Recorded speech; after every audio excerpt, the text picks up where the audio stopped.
This is District Sentinel Radio, the newscast of record for the left. I'm Sam Sachs. I'm Sam Knight. We're broadcasting out of the well-fortified Sentinel bunker, sponsored by the DSA Accelerationist Caucus. Check out the website, districtsentinel.com. Two Sams coming at you. That's right. As we usually do. Yep. It's been fun, this radio program with two Sams. But guess what? Yep. It's What? canceled. Canceled? What are you talking Two about? Sams are canceled. What? That's Canceled? right. Because I'm changing my name to Tom Hamburger. It's going to be Sentinel Radio with Sam Sachs and Tom Hamburger. One Sam, one Tom. Hamburger. Tom Tom Hamburger. Hamburger. That's going to be my name, Tom Hamburger. Tom Hamburger is a reporter for the Washington Post, and I have nothing to say about him other than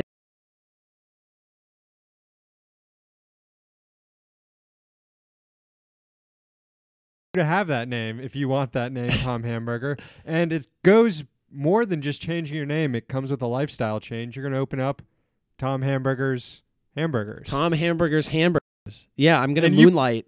Can I get a Tom Cheeseburger? You cannot get a cheeseburger. You can get a Tom Hamburger's hamburger with cheese. No cheeseburgers at Tom Hamburger's Hamburgers. Tom Hamburger's Hamburgers, excuse me. But you can get a Tom Hamburger with cheese. You can get a Tom Hamburger You have that hamburger name if you want that name, with Tom cheese. Okay. Nice. Okay. A Tom hamburger with cheese. Well, Not a cheeseburger.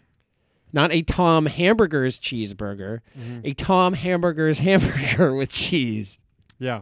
Well, we're still going to be bringing you the content, though, so that shouldn't change anything, despite the name change and the second gig, flipping burgers, selling burgers, Tom Hamburgers. Should we with redo? cheese. Should we redo the intro? Hi, I'm Sam Sachs. I'm Tom Hamburger. Yeah, I think that's going to have a good ring to it. You know, we're going to be going on break after this show until after Thanksgiving. This is the last live stream until after Thanksgiving. And when we come back, it'll be one Sam, one Tom Hamburger doing the news. And eating Tom Hamburger's hamburger with cheese. With Not cheese. not to be confused with a cheeseburger. No which one is is something confusing different. that with that, okay? All right, so look, since we're going to be gone for a while, about a week, we can't push it off any longer, really, what needs to be done here.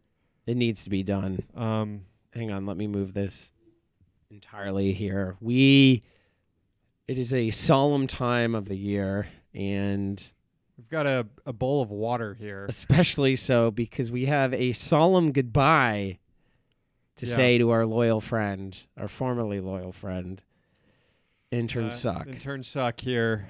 I'm willing to say it's all over for Intern Suck here.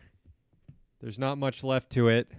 The few little bits of Intern Suck have been taken over more by this white mold. I really don't think there's anything left to do at this point. The lighter is Is this lighter? yeah. We've got our lighter here sponsored by Rainbow Grocery. Thank One of you. Our listeners gave us this lighter. And I think that we just have to give it a... Close my eyes.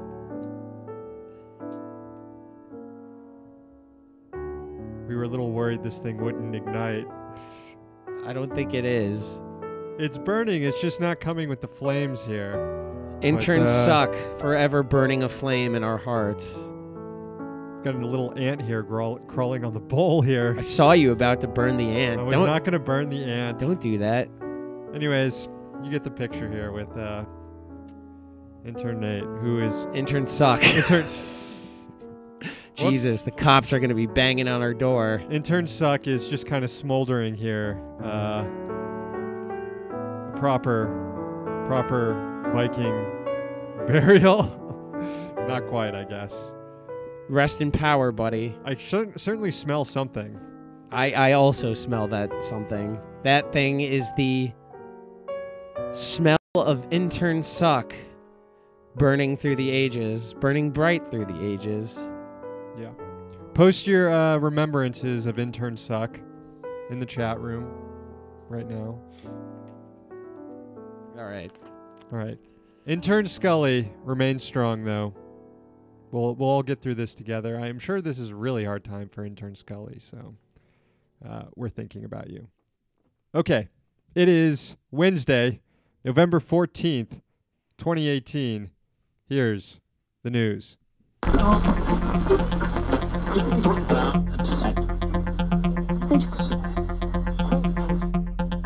right, who's first? I guess it's me. Wow, that camera angle's screwed up here.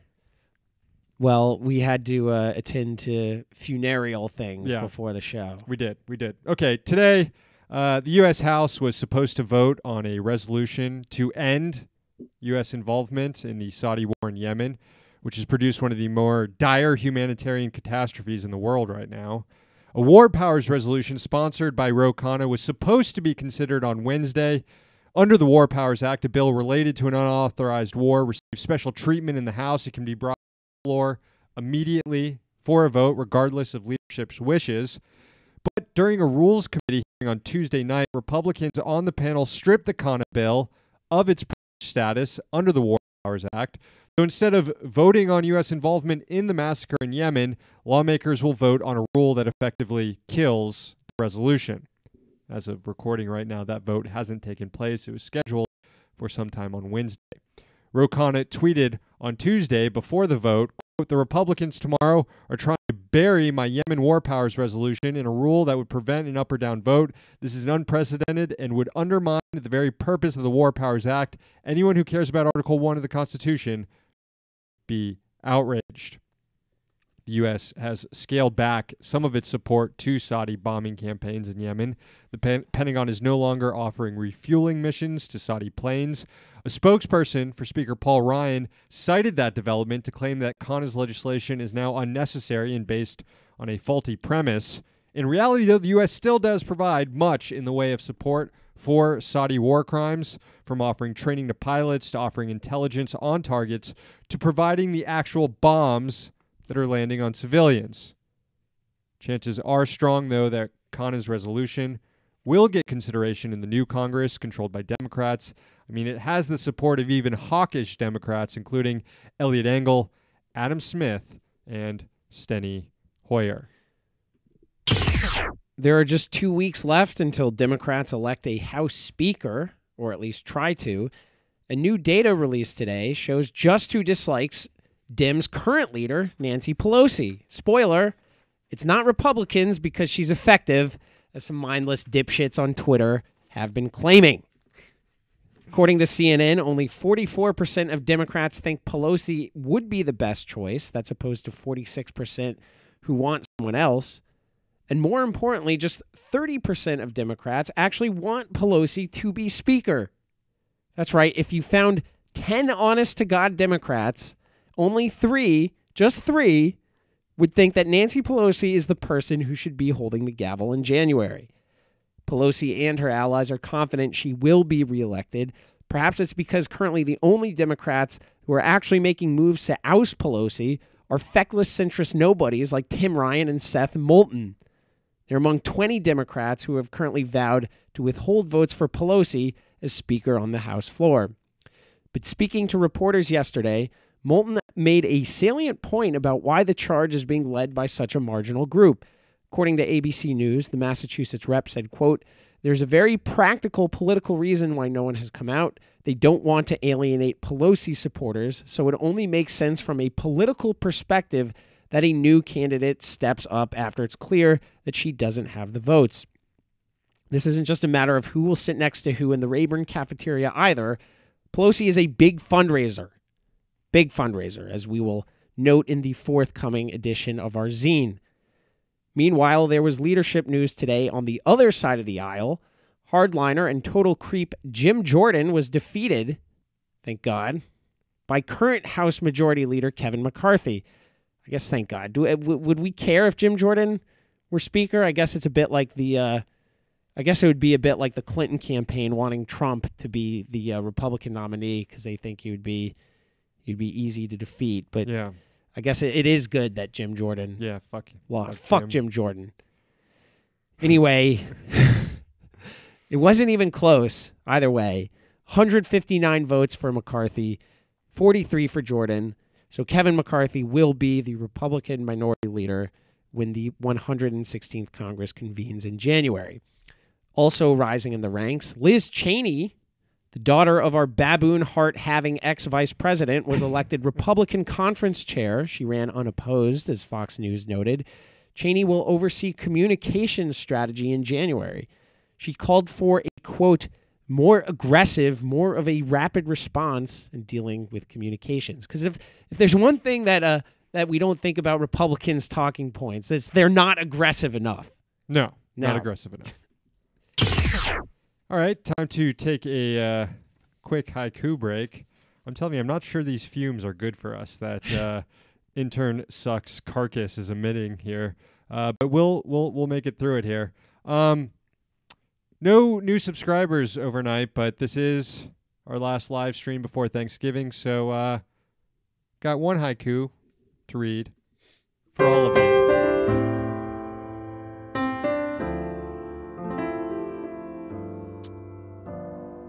Gobble, gobble, says the turkey pre-Thanksgiving. It's quiet after. Thank you to all our subscribers. This is Thanksgiving time, sort of. Yes, time for us to give thanks. It's time for us to give thanks. To all of you. To all of you. So, thank you, and we hope that everybody has a great Thanksgiving. Hope it is pleasant. Going back home or wherever. Or not going back home. Or not going back home. Or whatever staying you're at doing. Your home. Whatever is home to you. Whatever you're doing, if you're watching NFL players run at each other at high speeds, or if you're watching the Westminster Dog Show. We support you. We support you. We give thanks. Thank you. Thank you. Moving right along here. Betsy DeVos. Boo. The education secretary is straight up ignoring court orders in her battle to inflict maximum suffering on defrauded students of for-profit colleges. She was sued this week by an Oakland-based organization called Housing and Economic Rights Advocates. The group is alleging that the department is still trying to collect loan payments from students that are entitled to full debt relief. Now, under an Obama-era rule known as the Borrower Defense Rule, students whose schools closed on or after November 1st, 2013 following investigations of predatory practices were entitled to not just full debt relief, but automatic full debt relief, meaning if you haven't had time or to pay attention to all of these developments, you'd still benefit if you met the criteria, and the education department would just stop sending you loan bills.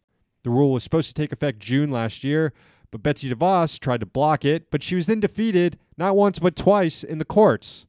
Now she's just ignoring court orders requiring the department to discharge the debt and is still collecting payments from aggrieved students.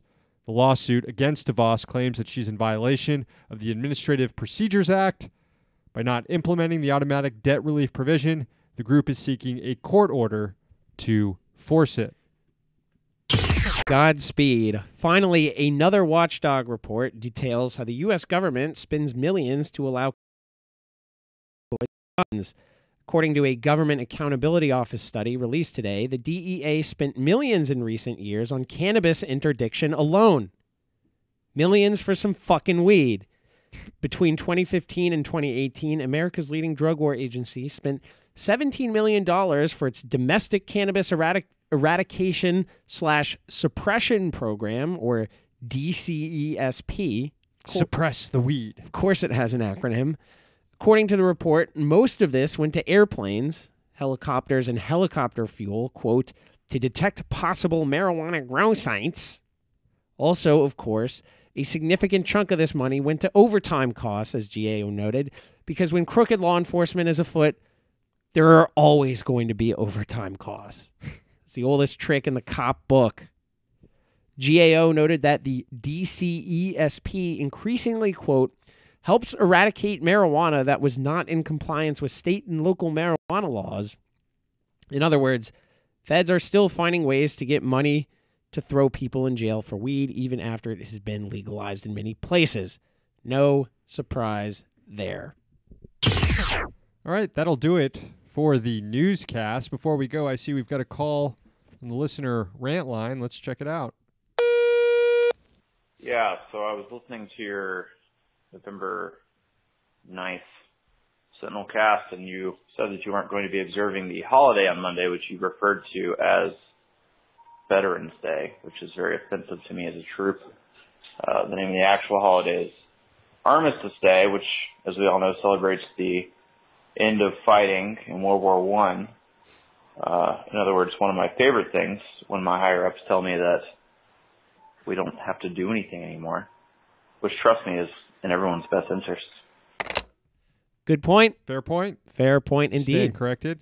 You can take that up with me. Also take it up with Eisenhower, I guess, who changed it, I guess. It should be Armistice Day. But yeah, it should sure. definitely be Armistice Day. Anything going on in the chat room, Sam Knight? A lot of love for Intern Suck. Good. I'm glad people got to give their final respects. Luke is pressing F to show respect. Super F. Joe says R.I.P. Looks like Nugs. R.I.P. LJ says R.I.P. Suck. Frowny emoji. Ilias does a surprise frowny emoji. Tina, cry emoji. Broken heart emoji. Bobby says love the stained pulse graph. I guess that's the. Is this the? Yeah, I guess that's a bowl of some bowl. sort. F for suck. Joseph, all sucks go to heaven. Alex, I got here late. Has Suck gone on to that great big pot in the sky? Yes, he has.